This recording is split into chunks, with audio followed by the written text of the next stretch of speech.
नमस्कार,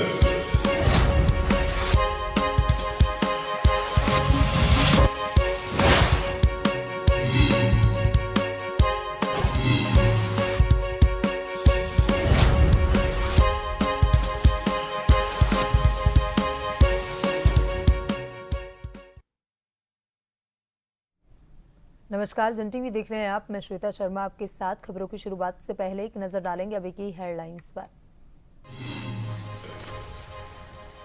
देहरादून और उत्तरकाशी में भारी बारिश का खतरा, रेड अलर्ट के बाद स्कूलों और आंगनबाड़ी केंद्रों में छुट्टी। डीएम और एसएसपी ने किया निरीक्षण।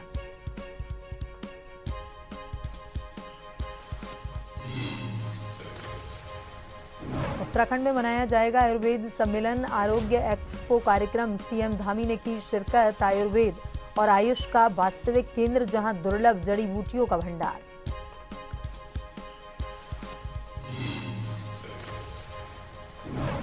धराली आपदा को लेकर एक्शन में सीएम धामी, अधिकारियों को 7 दिन में आकलन रिपोर्ट तैयार करने के निर्देश। हर्षिल तक सड़क कनेक्टिविटी 2 दिन में बहाल करने की दी डेडलाइन।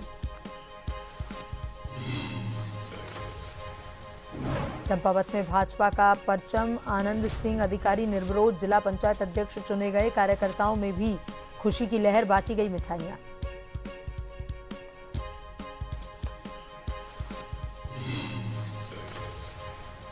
रामनगर में दर्दनाक सड़क हादसा, धनगढ़ी नाले पर बस ने 6 को रौंदा। 2 शिक्षकों की मौत, 4 गंभीर घायल।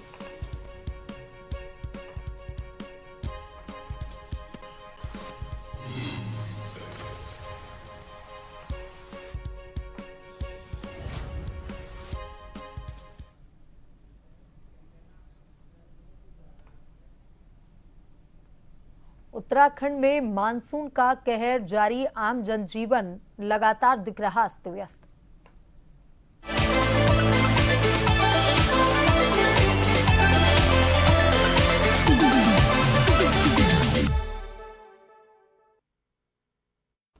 उत्तराखंड के 8 जिलों में आज भारी बारिश का अलर्ट है। अलर्ट वाले जिलों में हरिद्वार, नैनीताल, उधम सिंह नगर, देहरादून, टिहरी, पौड़ी, चंपावत और बागेश्वर शामिल। भारी बारिश की चेतावनी के चलते उधम सिंह नगर, बागेश्वर, नैनीताल, पौड़ी, टिहरी, रुद्रप्रयाग, चंपावत, देहरादून में सभी स्कूल और आंगनबाड़ी केंद्रों में अवकाश घोषित। कक्षा 1 से 12वीं तक के सभी शैक्षणिक संस्थानों पर होगा लागू। प्रशासन ने लोगों से अनावश्यक यात्रा से बचने और नदी नालों के किनारे न जाने की अपील की। भारी बारिश के दौरान सतर्क रहने की भी सलाह दी गई।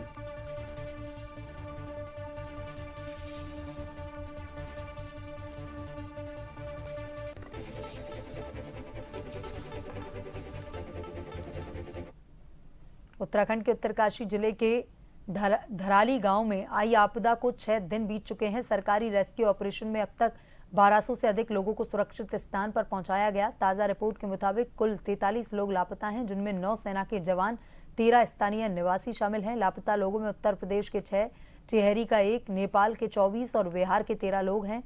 प्रशासन लापता लोगों के परिजनों से संपर्क कर रहा है। सुरक्षित लोगों को निकालने के बाद अब मलबे में दबे लोगों की तलाश तेज कर दी गई है, जिसके लिए सेना के खोजी कुत्तों की मदद ली जा रही है। इस दौरान एक स्थानीय युवक का शव भी बरामद हुआ है।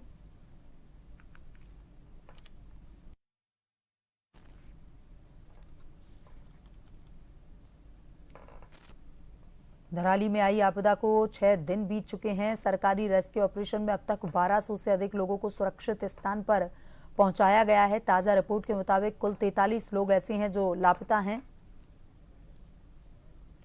और इसी खबर पर ज्यादा जानकारी के साथ हमारे bureau chief SN Pant online पर जुड़ चुके हैं।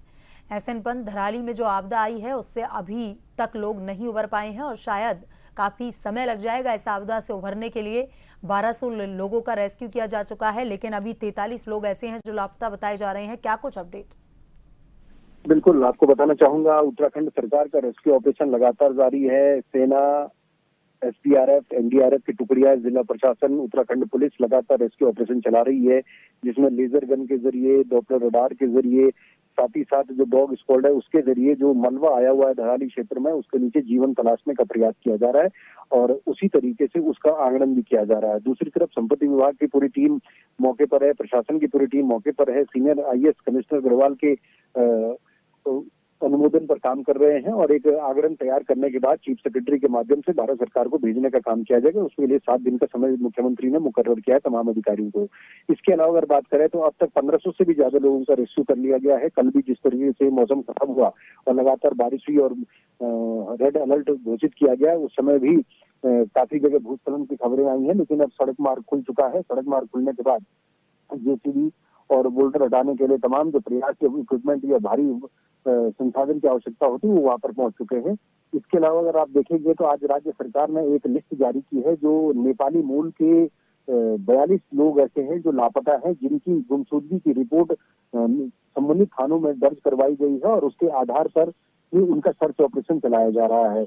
इसके अलावा राज्य सरकार ने आज स्थानीय लोगों की और तीर्थ यात्रियों की भी एक सूची जारी की है, जिनके परिजनों का नंबर भी उसमें डाला गया है, फ्लैश किया गया है, ताकि अगर किसी को किसी का व्यक्ति या कोई रिश्तेदार या कोई जानने वाला अगर धराली क्षेत्र में या गंगोत्री या यमुनोत्री क्षेत्र में गया था और उसके बाद उसका मोबाइल नेटवर्क काम नहीं कर रहा है या उससे संपर्क नहीं हो पा रहा है, तो राज्य सरकार ने और प्रशासन ने अपील की है कि वो इन नंबरों के जरिए उसकी जानकारी दे सकते हैं और गुमशुदगी दर्ज करवा सकते हैं, ताकि राज्य सरकार को ये पता चल सके कि आखिरकार इसमें कितने मिसिंग है और कितने लोग मिल चुके हैं और कितनों की तलाश सरकार को जारी रखनी है।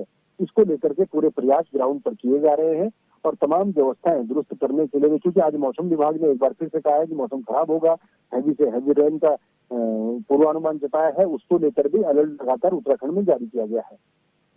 जी एसएन पंत, तमाम जानकारी के लिए धन्यवाद।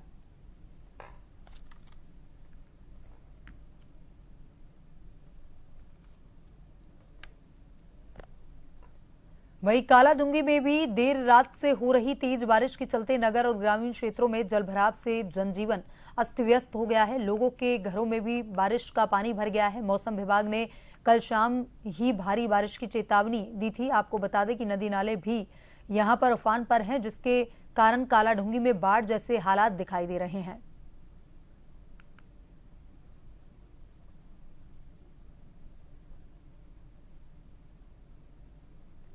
मौसम विभाग के द्वारा दी गई भारी बारिश की चेतावनी के बाद राजधानी देहरादून का प्रशासन अलर्ट मोड पर नजर आ रहा है। वहीं जिलाधिकारी सविन बंसल और एसएसपी अजय सिंह धरातल पर उतरकर तमाम जगहों का जायजा ले रहे हैं और कर्मचारियों को विशेष निर्देश दिए जा रहे हैं।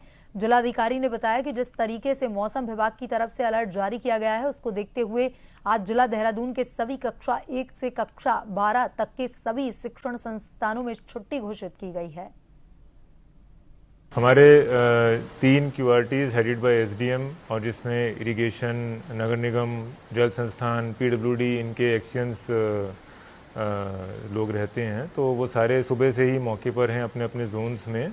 और जो संवेदनशील एरियाज़ हैं वहाँ पर ये भी असेस किया जा रहा है कि अगर लोगों को वहाँ से एवैक्यूएट करने की आवश्यकता पड़े, उनको टेम्परेरी कैंप्स में हमें शिफ्ट भी करना पड़े तो वो भी किया जाएगा। अभी इस मोमेंट भी हमारी जो तीनों QRTs हैं वो संवेदनशील एरिया में ही उपस्थित हैं और जो हमारे कंट्रोल रूम है वो हमारे सीनियर अधिकारियों द्वारा सभी संबंधित विभागों के अधिकारियों द्वारा मैन किया जा रहा है, ताकि कोई भी सूचना मिलती है कहीं से भी पब्लिक की, किसी अधिकारी की, ग्राउंड लेवल ऑफिशियल की, तो उसको त्वरित रूप से एड्रेस किया जा सके।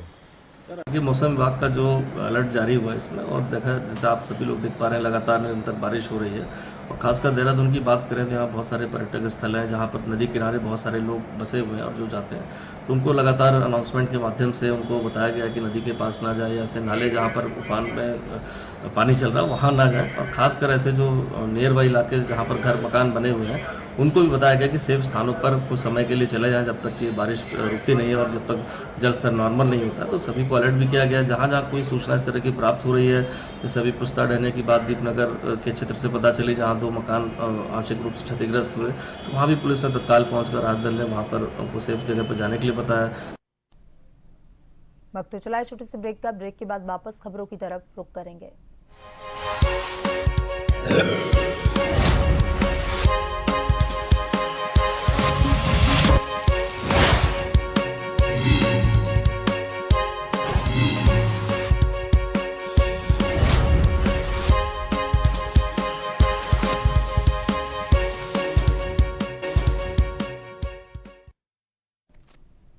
ब्रेक के बाद एक बार फिर से आपका स्वागत है। ये बढ़ते हैं खबरों की तरफ।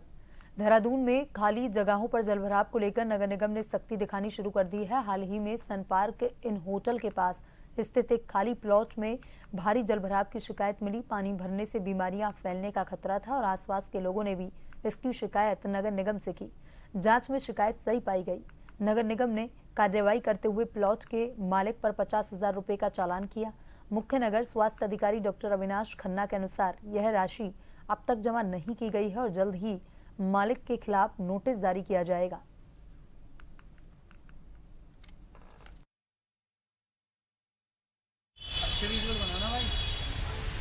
देखिए, अभी पिछले दिनों ही 2 स्थानों पे हम लोगों ने चालान किए थे। हमारे सन पार्क इन होटल के पास में एक खाली प्लॉट था जिसमें कि काफ़ी जल भराव की स्थिति थी।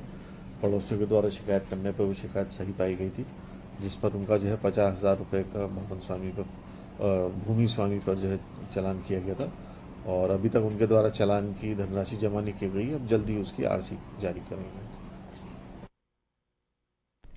चंपावत में मौसम विभाग की भारी से भारी बारिश की चेतावनी को देखते हुए जिलाधिकारी चंपावत मनीष कुमार ने जिले के सभी स्कूलों आंगनवाड़ी केंद्रों को बंद रखने का आदेश जारी किया है। जिलाधिकारी ने समस्त उप जिलाधिकारियों और संबंधित विभागों को आदेश का कड़ाई से पालन करने का निर्देश दिया है। उन्होंने चेतावनी दी है कि यदि कोई विद्यालय इस आदेश की अवहेलना करता है तो उसके खिलाफ आपदा प्रबंधन अधिनियम 2005 के तहत कठोर दंडात्मक कार्रवाई की जाएगी। भारी बारिश की आशंका को देखते हुए प्रशासनिक मशीनरियों को अलर्ट मोड पर रखा गया है।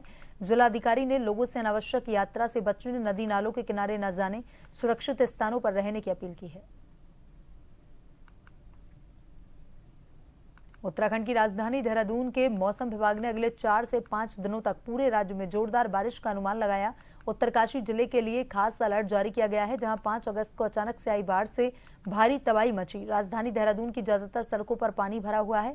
इससे सोमवार को आम जनजीवन पूरी तरह से अस्त व्यस्त रहा। बारिश की वजह से उत्तराखंड से होकर बहने वाली नदियां उफान पर हैं। इससे राज्य के ऊपरी इलाकों में भारी तबाही हुई। देहरादून जैसे शहरों में रोजमर्रे का जीवन चरमरा गया। उत्तरकाशी डिस्ट्रिक्ट में कहीं कहीं जो है भारी वर्षा मिलने की संभावना है और इक्का दुक्का स्थान पे बहुत भारी भी मिल सकती है, तो आज उसको ऑरेंज कलर में जो है डिस्ट्रिक्ट को रखेंगे। कल उत्तरकाशी में कहीं कहीं भारी वर्षा मिल सकती है, तो येलो में अभी किया गया है। उसके बाद जैसे दूसरा सिस्टम जो है वेदर सिस्टम आ रहा है 13 तारीख को, तो 13 और 14 तारीख को उत्तराखंड में अधिकांश स्थानों पे जो है मध्यम वर्षा है और साथ ही भारी से बहुत भारी वर्षा मिलने की संभावना है। उत्तरकाशी डिस्ट्रिक्ट की बात करें तो 13 तारीख को जो है ऑरेंज और 13-14 में रखा गया है। तो जो देखेंगे कि अगले 4 दिन 5 दिन जो है उत्तराखंड में सभी जगह और उत्तरकाशी में भी जो है मॉनसून की गतिविधि एक्टिव से विगरस रहने की संभावना।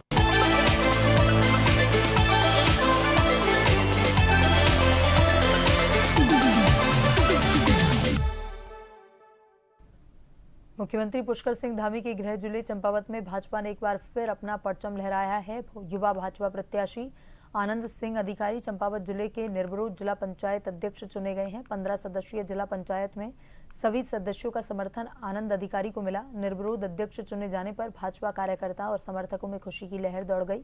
लोहाघाट व चंपावत में ढोल लगाड़े, आतिशबाजी और अबीर गुलाल के साथ भव्य विजय जुलूस निकाला गया। इस दौरान कार्यकर्ताओं ने आनंद अधिकारी और उनके पिता दिलीप सिंह अधिकारी को कंधों पर उठाकर सम्मानित किया। विजय जुलूस में बड़ी संख्या में मातृशक्ति की भी भागीदारी रही।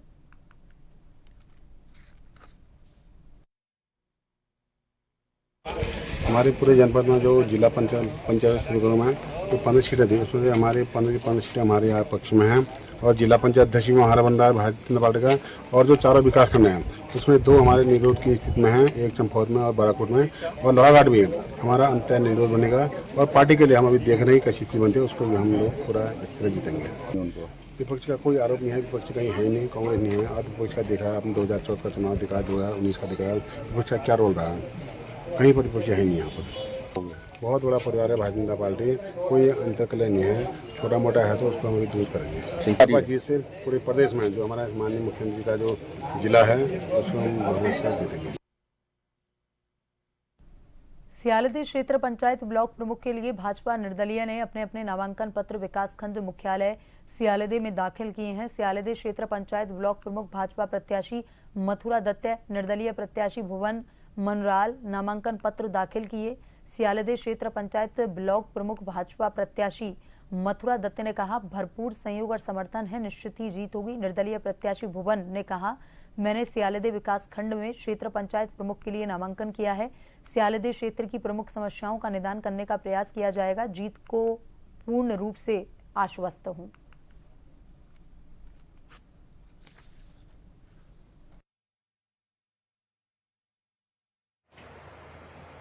क्षेत्र पंचायत प्रमुख पद के लिए सियालदे विकास खंड से नामांकन किया है और जीत के प्रति मैं पूर्ण रूप से आश्वस्त हूँ कि जीत हमारी होगी। मैं क्षेत्र की जनता एवं सभी चुने हुए जनप्रतिनिधियों से मेरा आपके द्वारा आपके माध्यम से भी हुआ है कि यहाँ जो विगत 15 सालों से चुने हुए जनप्रतिनिधियों से मेरा निवेदन आपके माध्यम से भी है और क्षेत्र की जनता से भी जिन्होंने उनको जिताया है उनसे भी मेरा आग्रह है कि आप अपने जनप्रतिनिधि पर दबाव बनाएं कि इस क्षेत्र की सियालदे विकास खंड की जो मूलभूत समस्याओं का निवारण नहीं हो रहा है।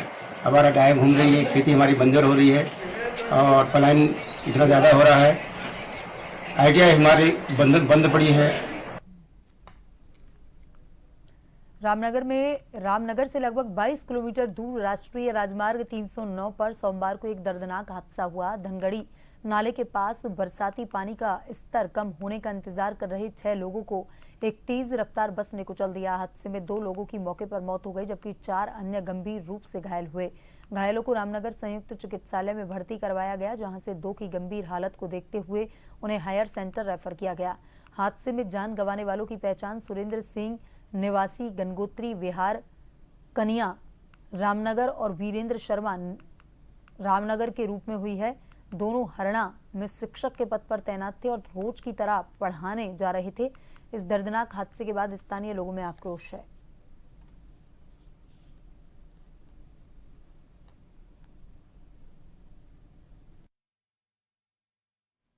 हम लोग जो है धनगढ़ी के इस साइड पे सब लोग खड़े हुए थे, टीचर लोग।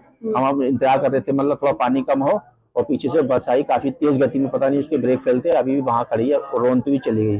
जहाँ से हमारे साथ में कुछ शिक्षक लोग थे, उनके ऊपर से उतर गई और शायद वो जान गंवा बैठे हैं। कितने लोगों की मौत हुई और कितने घायल हुए आप लोग? सर मेरे हिसाब से तो हम 3 को देख रहे, बहुत ज्यादा स्थिति गंभीर थी, अब कह भी नहीं सकते क्योंकि हम भी लोग बेहोश हो गए थे ना। घायल भी 3-4 लोग हैं। देखिए, जनपद नैनीताल में अभी रेड अलर्ट जारी किया गया है मौसम विभाग के द्वारा। इसमें धनगढ़ी नाले का जलस्तर लगातार बढ़ते जा रहा है। तो वहाँ पे एक बस के द्वारा कुछ बाइक सवारों को टक्कर लग गई है, जिसमें कुछ 4 लोगों के घायल होने की हमें सूचना प्राप्त हुई है और 2 लोगों के मृतक होने की अभी तक सूचना प्राप्त हुई है, जिसमें घायलों का लगातार उपचार यहाँ पे अस्पताल में चल रहा है और बाकी जो अग्रिम कार्रवाई है पुलिस विभाग के द्वारा की जा रही है। प्रथम दृष्टया इसमें बस के ब्रेक फेल होने का बात सामने आई है, बाकी अभी जाँच करवाई जा रही है। बुलेटिन में अभी तक के लिए इतना ही। बने रहिए जन टीवी के साथ। नमस्कार।